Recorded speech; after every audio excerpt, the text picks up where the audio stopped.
Hello students, previous lecture में हमने boundary condition study की थी। ये बाउंड्री कंडीशन है और इनका यूज़ करेंगे हम रिफ्लेक्शन एंड ट्रांसमिशन स्टडी करने के लिए। अब इलेक्ट्रोमैग्नेटिक वेव फॉल करेगी इंटरफेस के ऊपर। ये अपना इंटरफेस है और ये जो सिंबल हैं इनका यूजुअल मीनिंग है, ये आपको समझ में आ गया है। तो मैं इनको इरेज कर देता हूँ बाकी चीज़ों को,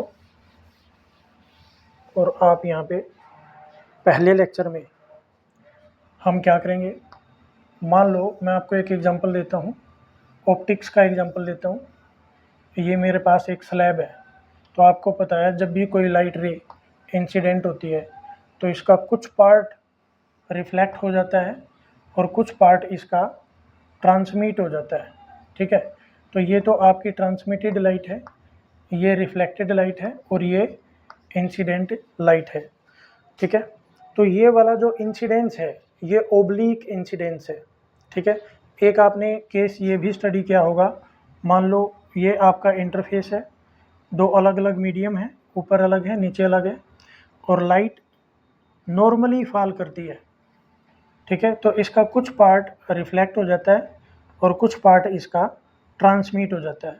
तो ये वाला जो केस है, दिस इज़ नॉर्मल इंसिडेंस।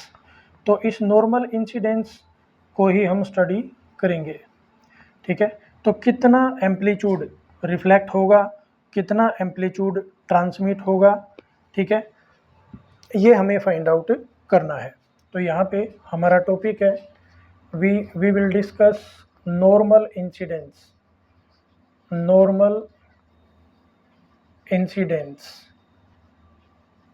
ठीक है, और आप इसके अंदर फाइंड आउट क्या करेंगे, एम्पलीट्यूड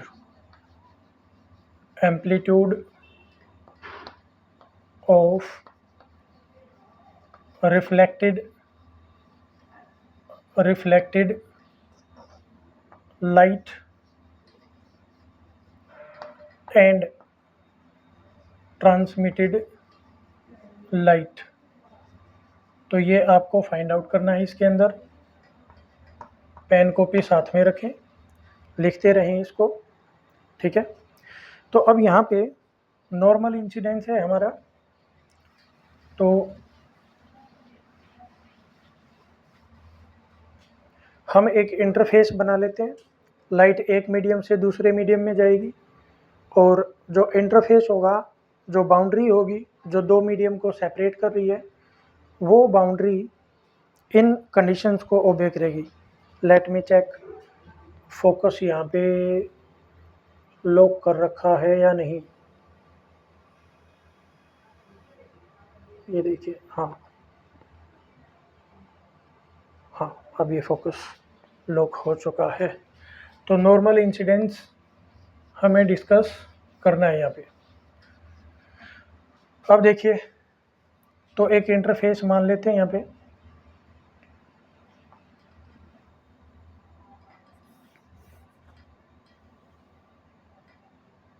मान लो ये अपना एक्स एक्सिस है और ये अपना वाई एक्सिस है, and this is your z axis. Right handed coordinate system बना दिया है।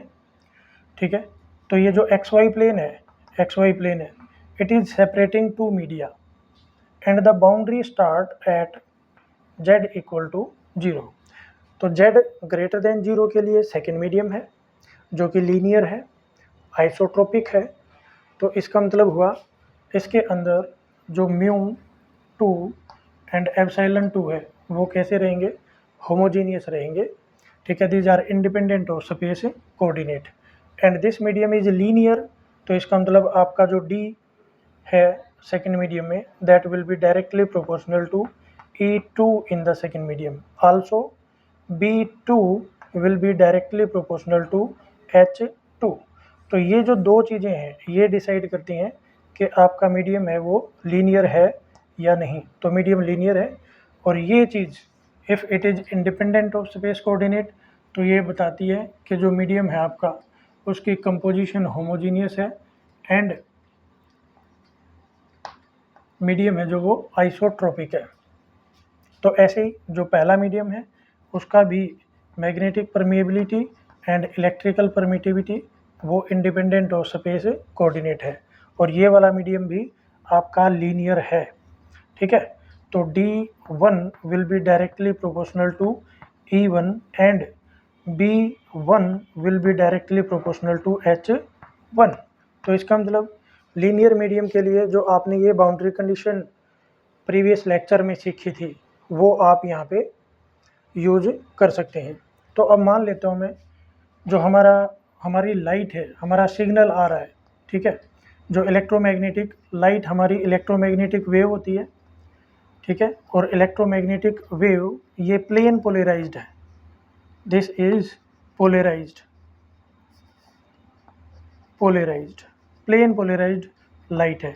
और जो इलेक्ट्रिक फील्ड है आपका वो किस एक्सिस के अलोंग है, that is along x cap, x axis के अलोंग है। ठीक है, तो देखिए अब ये आपका मान लेते हैं इलेक्ट्रिक फील्ड हो गया इंसिडेंट लाइट का, और इंसिडेंट लाइट प्रोपेगेट किधर कर रही है, इस डायरेक्शन में प्रोपेगेट कर रही है, और ये वाला जो वेक्टर है, ठीक है, एक्स एक्सिस वाई एक्सिस के अलोंग, ये आपका वेक्टर बी है। ओके, तो ये हुआ आपका वेक्टर ई और ये हो गया आपका vector S. Okay, Poynting vector जिस डायरेक्शन में एनर्जी का फ्लो हो रहा है, लाइट एनर्जी का फ्लो जेड एक्सिस के अलोंग हो रहा है। ठीक है, तो ये हो गया। तो अब ये जो बाउंड्री है ना, ये जो सरफेस है आपका एक्स वाई प्लेन है, दिस इज इंटरफेस। तो यहाँ पे लिख देते हैं जो आपका एक्स वाई प्लेन है, x y plane that is interface. Okay, तो जब एक्स वाई प्लेन के ऊपर ये फॉल करेगी तो कुछ लाइट हमारी रिफ्लेक्ट हो जाएगी और कुछ हो जाएगी ट्रांसमिट। तो जो ट्रांसमिटेड लाइट है ना उसका जो ई वेक्टर होगा, देखिए अब क्योंकि प्रोपेगेशन उधर हो रहा है, ठीक है, आपको यहाँ पर एक बात समझनी है।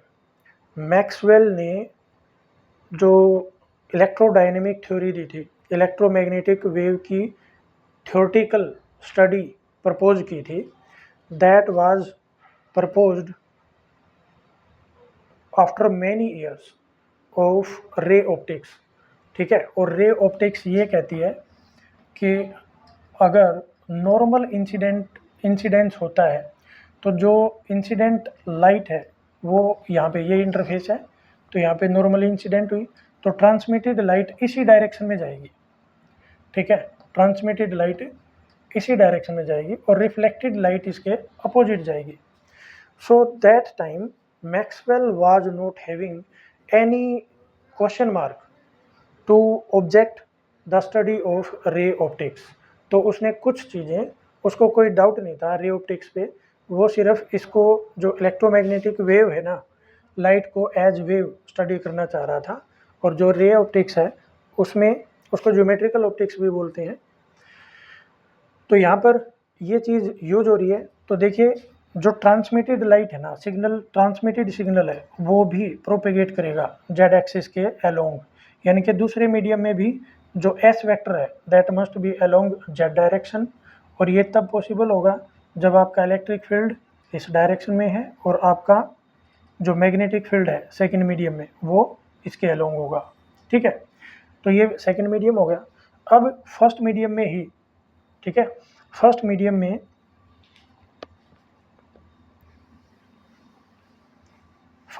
में जो हमारा रिफ्लेक्टेड कंपोनेंट है उसका देखिए प्रोपेगेशन किधर होगा।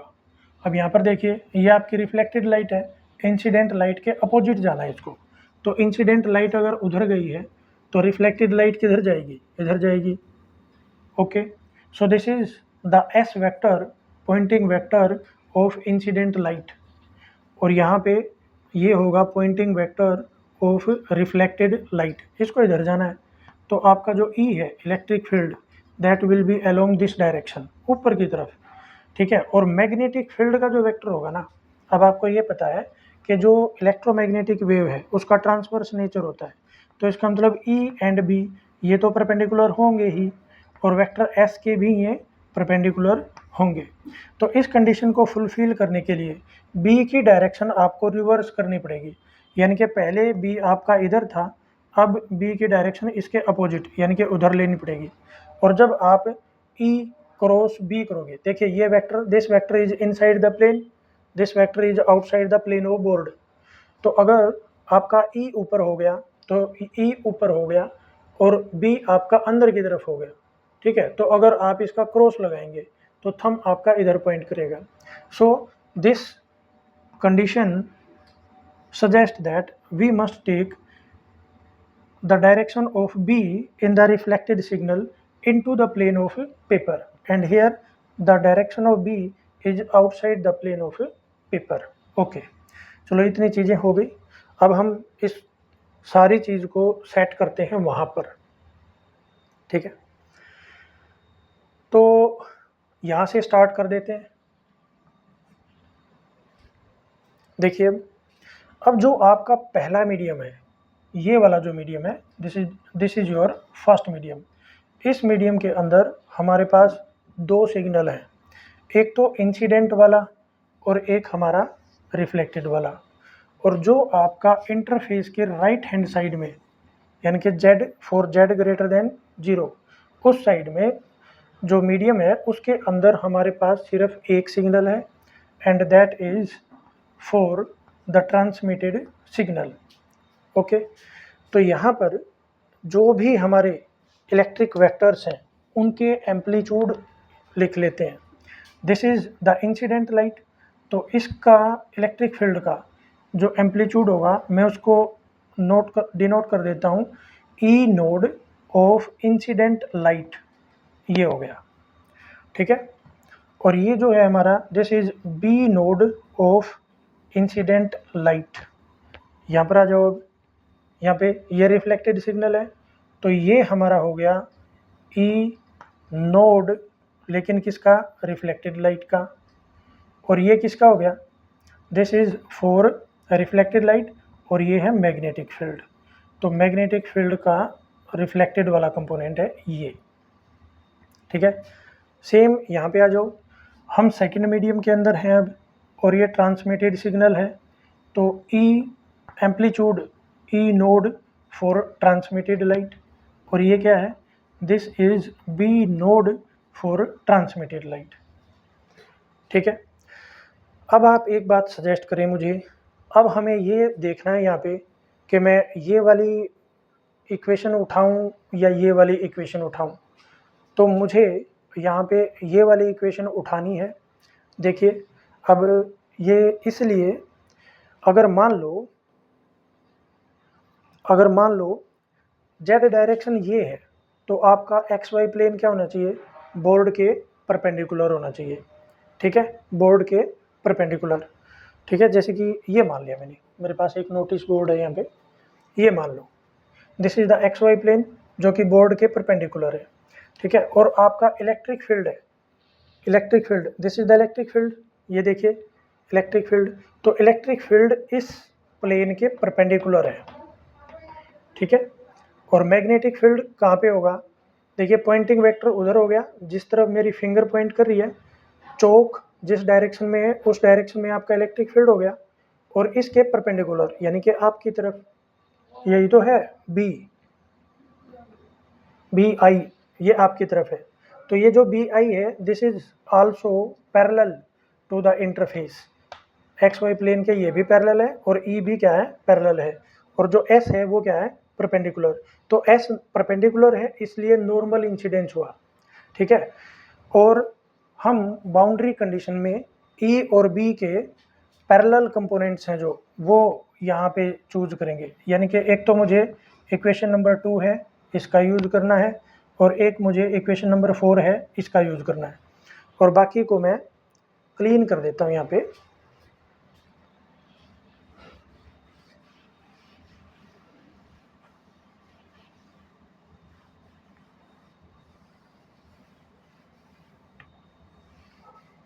देखिए हमारा जो इंटरफेस है, ना तो इसके ऊपर कोई चार्ज है, x y plane is free from the surface charge, ठीक है, सरफेस चार्ज डेंसिटी, ठीक है, and this is also free from the surface current density, इससे फ्री है, तो इसलिए ये इक्वेशन हम यूज करेंगे। और ये इक्वेशन क्या सजेस्ट करती है, this minus this equal to 0, तो मैं इसको यूं भी लिख सकता हूँ, ऐसे करके देखिए, ठीक है। तो सबसे पहले इस इक्वेशन में वैल्यू सब्स्टिट्यूट करते हैं, तो ये इक्वेशन क्या कहती है, पैरेलल कंपोनेंट। अब देखिए ये जो कंपोनेंट है हमारा, ये एक्स डायरेक्शन के लोग है, ठीक है, तो ई नोड 1, ई नोड आई, इसको लिखेंगे यहाँ पे, हम लिखेंगे इसको ई नोड ऑफ इंसिडेंट लाइट। ये पैरेलल कंपोनेंट है, ऊपर पैरेलल लगाने की ज़रूरत नहीं। पैरेलल कैसे है वो मैं समझा चुका, हमारा प्लेन है एक्स वाई और ये वेक्टर ई है, तो ये पैरेलल फॉल कर रहा है इसके ऊपर, ठीक है, और बी भी पैरेलल फॉल कर रहा है, ठीक है, तो बी पैरेलल हो गया।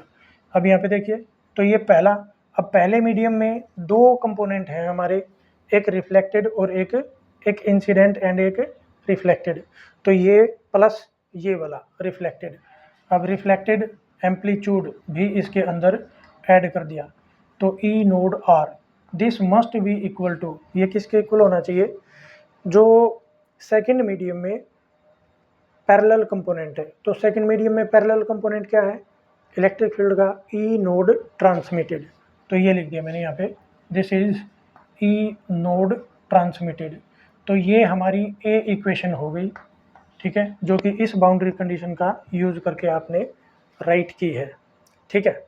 अब हम दूसरी कंडीशन पे आते हैं। अब यहाँ पर भी देखिए हमारे पास मैग्नेटिक फील्ड के भी दो कंपोनेंट हैं, एक तो है आउट ऑफ द प्लेन और एक है इनसाइड द प्लेन, तो दोनों की डायरेक्शन अपोजिट हो गई, ठीक है। तो ये जो पहले वाला कंपोनेंट है मैं इसको लिख देता हूँ, यहाँ पे देखिए लिख दिया मैंने बी नोड आई, ओके, और इसको डिवाइड करना है म्यू 1 से, क्योंकि आप पहले मीडियम के अंदर हैं, माइनस, अब माइनस क्यों किया, क्योंकि जो रिफ्लेक्टेड कंपोनेंट है ना उसकी direction incident component of magnetic field के रिवर्स हो गई है, ठीक है। तो यहाँ पे लिखूंगा मैं B naught reflected, amplitude of magnetic field of reflected signal divided by, अब रिफ्लेक्टेड सिग्नल है जो, वो भी आपका कौन से मीडियम में है, पहले मीडियम में, तो पहले मीडियम के मैग्नेटिक परमिएबिलिटी से इसको आप डिवाइड करेंगे, this will be equal to, आगे देखिए सेकंड मीडियम का कंपोनेंट, तो सेकंड मीडियम का ये वाला जो कंपोनेंट है ये भी एक्स वाई कंपोनेंट के, एक्स वाई प्लेन के पैरेलल है, ठीक है, तो इसको लिखेंगे हम B naught transmitted divided by, यहाँ पे क्या लिखेंगे, सेकंड मीडियम की मैग्नेटिक परमिएबिलिटी, ठीक है। अब ये हमारे पास बन गई इक्वेशन नंबर 2, ठीक है, ये बी इक्वेशन बन गई। अगर आप इतना समझ पा रहे हैं तो ये टॉपिक आपका कंप्लीट हो गया है। अब हमें सिर्फ इसके अंदर कुछ वैल्यूज एडजस्ट करनी है, कुछ इम्पोर्टेंट पॉइंट्स हैं वो मैं आपको बताऊंगा अगले लेक्चर में, क्योंकि लेक्चर की लेंथ लंबी हो जाती है फिर आप लोग देखते नहीं। तो यहाँ पे हमने देखिए हमने क्या किया है, amplitude of reflected light and transmitted light, इनकी हमने इक्वेशन बना ली है। अब अगले लेक्चर में इनको सॉल्व करेंगे। Thanks for watching the lecture. If you find the lectures informative, please share and subscribe and stay tuned with me.